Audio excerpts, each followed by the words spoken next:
Hey, welcome to Healthy Hearing Loss. My name is Dee Dee. Today we're going to be talking about using a digital stethoscope for people who have hearing loss and work in healthcare and wear hearing aids that have Bluetooth technology. The equipment that I'm going to be using in this video today are going to be my Phonic Paradise, which has Bluetooth technology in them. I'm going to be using the iPhone Pro 12, which has a Bluetooth toggle that I turned on. And I downloaded the Eko app so that I can connect to the Eko DUO. Now this is the stethoscope that I chose to go over because I've had several comments on this stethoscope. Yeah, when and how I'm using it. All right, so let's get to it.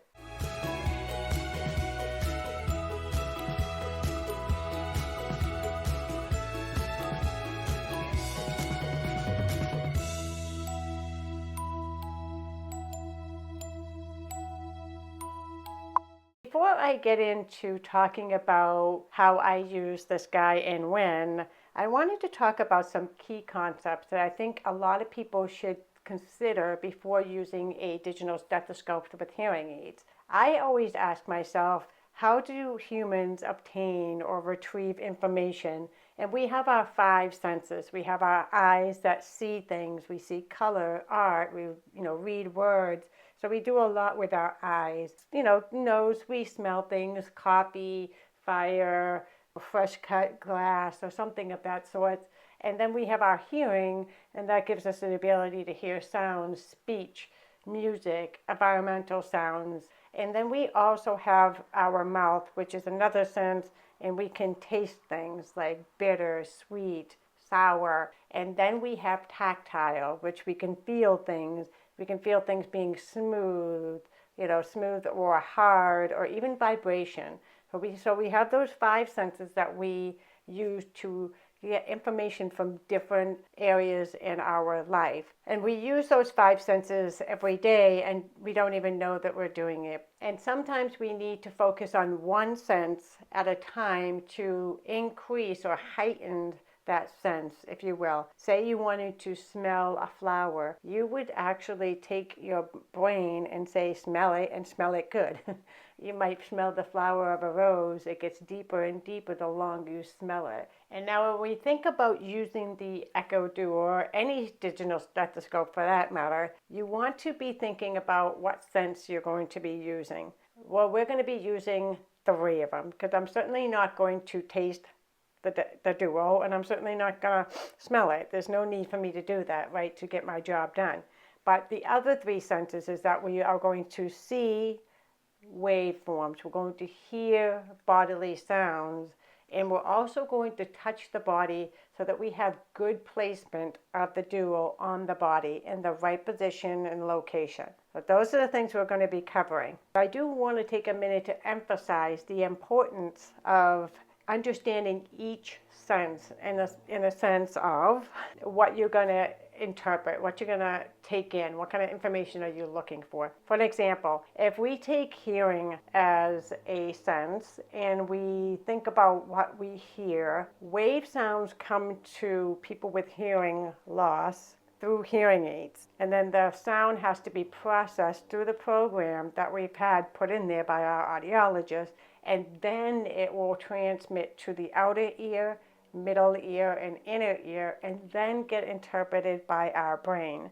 So it's very much different than if you didn't have hearing aids, like somebody has normal hearing, the sound just travels right into the ear, right down the canal, and goes right to the brain, and it works pretty quickly. But with somebody with hearing aids, there is a delay. We need to give ourselves more time to hear sounds in order to interpret, right? We also use our eyes to gather more information to add to that sound. We look at visual cues, body movements, facial expressions. Anything like that will give us more of a sense of a fuller picture. Now, we're not going to be doing a lot with touch on a person. You may or may not, I'll get to that, so stay tuned, it's coming. But you may put your hand on a table or a speaker to feel the vibration, and that will add more information to the whole picture. But it takes time to understand each sense in order to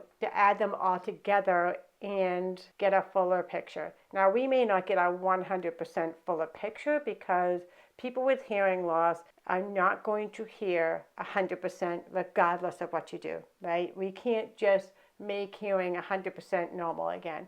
Not like eyeglasses where you can get glasses and get 20/20 vision, or you can get new lenses placed in there, or you can have laser surgery and it corrects it 100%. That doesn't happen with hearing loss. That's why we need all those little senses to be heightened so that we can understand the full picture. And now that we know that we have the three senses that we really want to bring our focus to, we want to think about each sense by itself. Again, let me elaborate. When you're listening to the duo through the ears, we know that we're going to be listening to blood pressures, heart sounds, lung sounds, and even bowel sounds. When we place this guy on the body to listen to bodily sounds, remember that delay. We need to give it time to process. So taking time and being patient and listening so that you can start to hear the sound, and then you start to acclimate to that sound and you start to actually hear it better the longer you wait and listen.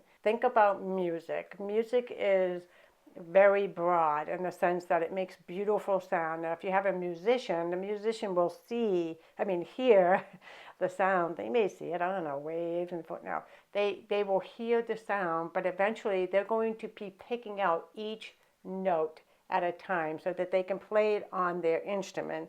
And then that way they can really delve deeper into the music. And then it becomes a very internal feeling. Just think of it as patience and doing it over and over again. It's what's going to allow us to actually hear sound over time with practice. Number one is to take your time with your hearing. Forget about the vision. Forget about the tactile until you know that your hearing has adapted and recognized and kind of, what do they call it? Neuroplasticity says you can rewire and reprogram and add additional networks in your brain. And essentially what you have to do is allow the hearing to do that, to communicate with your brain and make those networks stronger. And of course you have to make sure that you adjust the volume that you need to hear for your hearing loss, pick the right program in the Eko itself so that you can really hear it the best. So it's going to take a little practice. It doesn't happen overnight. Too many times I've heard people get stethoscopes and they're like, it does nothing for me. I put it in and I couldn't hear anything. I'm just going to toss it out. It's a waste of money. Oh, no. You didn't give it a fair try yet. You need to practice a lot. And I started practicing with anybody I can get my hands on as far as home and at work before I saw patients. I really wanted to make sure that I understood what I was hearing with this. When it comes to visual, then you need to forget about the hearing part of it. And you need to start to look at the visual aspect of it, the waveforms. So if you have the phonocardiogram, which is the waveform representation of heart sounds, the lub-dub, S1, S2. And then when you listen over and over again, your brain will recognize that sound and eventually it will identify what is abnormal. And you can identify murmurs and irregular heart rates. By also seeing it, you can see that it doesn't look very regular, right? And then the other thing is the tactile, the touch. Super important when you're using any stethoscope, and this one I'm going to talk about specifically because it has the EKG electrodes on here. So it's not just a stethoscope, it has the EKG on it. When you are about to put it onto the body, you need to touch the patient first. For example, if you're going to take a blood pressure, it's best to palpate the brachial pulse. Really good sense. A lot of people have trouble taking pulses on themselves, but if they do it every day and eventually they're going to go, oh, there it is, I got it. And then they can start counting their heart rate. Same thing with the brachial. Find it, locate it, know where it is before you place the diaphragm of the stethoscope. That's that round pad of the stethoscope for this, and place it right on the pulse to take your blood pressure. Another thing when you're doing heart sounds, before you place the stethoscope on the chest, it is best to locate. Finding the placement is important. Going down until you feel the second intercostal space and then placing the duo on there. You have your pulmonic valve on this side, and then you have good connection with the stethoscope against the skin in the right position that you were taught in school. So you do that in every spot. The next thing is the electrodes on here need good skin contact. There's 2 of them. I will run my fingers on my patient to see if there's too much hair for that contact. If the contact is being disrupted by the hair, I'm going to shave it off. So shave it off so that you can have good contact. You can use gel too. That helps with the conduction there. The next thing I think about is this person wearing a lot of lotion? A lot of people like to put lotion, especially in the summertime, and we put lotion on to keep our skin moisturized. You want to wipe that off with alcohol so that you have good connection. Super important to spend time each sense first. Perfect your hearing with it. Perfect your visualization. Understand the waveforms to the best of your ability. It's not easy. It can be overwhelming. But take the time to actually look at the waveform. For an example, for EKG, look at the rate, the rhythm, how fast is your rate? Like, look at everything, the QRS, ST, all that, right? Look at it, study it, and then compare it to a normal rhythm. And then if it doesn't look normal, something's abnormal. So you just got to practice doing that over and over again until you get it right. And feeling the body. Don't be afraid to touch your patients. You need to be able to touch the patient. Obviously, you ask permission first. Would it be okay if I palpate your chest so I can place this stethoscope on your chest? So taking the time to take each sense first. Then when you put them all together to create a bigger picture of what you're trying to assess on your patient, it's really bigger than just each sense itself. A lot of people depend on just hearing with the stethoscope. With people with hearing loss, we have a little bit of a disadvantage.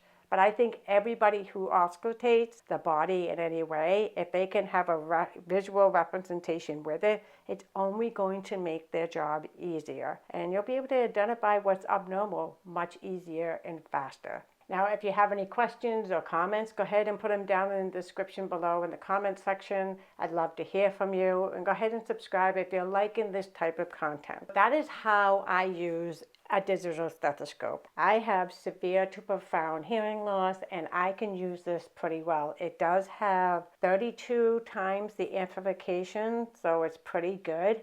And my hearing aids are pretty strong. And then I turn the volume up on my phone, and I have a lot of volume that I can use. Not just the duo that you're turning up. You have your phone, your hearing aids, the whole works. Adding more and more to get a louder sound. But the best part is you're getting it through your program, through your hearing aid. You're not just getting it through the canal without your hearing aid. That doesn't work for me anyway. Maybe it works for you if you have mild hearing loss, but it wouldn't work for me. I will tell you that I use the duo only for the EKG. I like the EKG part of it. When I started off looking at the website, it was a lot of information. When you go through the website, I'm not going to go over it in detail because it's just too much information, but go ahead and check it out yourself. It is the shop.ekohealth.com. I will put that website in the description below for you to take a look at later. But this is a lot of information. This is the actual Eko Duo right here with the earpiece that goes all the way around. I don't use the earpiece because I use my hearing aids. You could use that if you have mild hearing loss, I guess, or if you had normal hearing. I mean, this is a great device for anybody. And it will tell you all kinds of things. Now, right now, this must have a sale of some sort, but it says it's $349. Yes, it's a hefty price tag for just an EKG, but I work outside and this is portable, so it's very easy for me to obtain EKGs outside. It works for me and benefits my job and helps me take care of my patients better. Now, I made a couple of notes over here that I wanted to point out that I thought was pretty good in regards to the Duo, is that the Duo helps detect murmurs, and it has a 88% sensitivity and specificity. That's pretty good, 88% for both of them. And when it comes to identifying a fibrillation, it has a 99% sensitivity and a 97% specificity. I would have a hard time saying that, but it does it in seconds. You can do one position, like say I wanted to just do the left side and I wanted to just get a heart sound within seconds, I would hit the spot check mode, and that gives me one view in 15 seconds.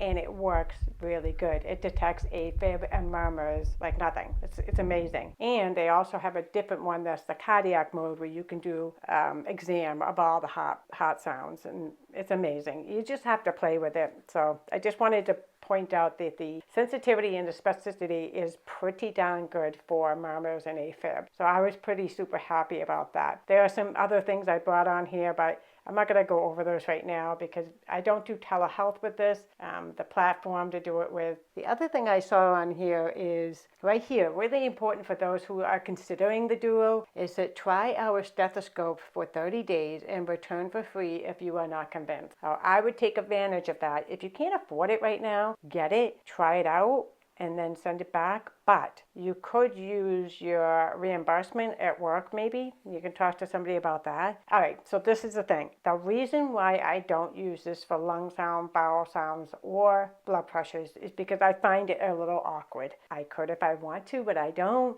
A regular diaphragm is round size. That's about all you have, and you can work with that a little bit easier. Like for an arm, if I had somebody that was contracted and I felt the brachial pulse, I just have no place to flatten it. I mean, it's awkward, and it's awkward on the chest and the belly. I like to use my core digital stethoscope for all of my bodily sounds. Those are the reasons that I don't use the Eko. I will use it if I don't have access to my other stethoscopes. That's it. That's what I wanted to talk about. Please practice with your stethoscopes, each sense at a time, and then allow your body to put that sheet of music all in one and make it a beautiful working flow for you to take good care of your patients. I hope that makes sense. All right, I gotta run. Great to talk to you, and I hope you found some value in this video. If so, please like it, support my channel so that I can keep it going and growing. I am going to be going back to schools. You will only see me twice a month. Yeah, if I had more time, I'll throw another video here and there whenever I can. But until then, I will see you in the next one. Take care. Bye.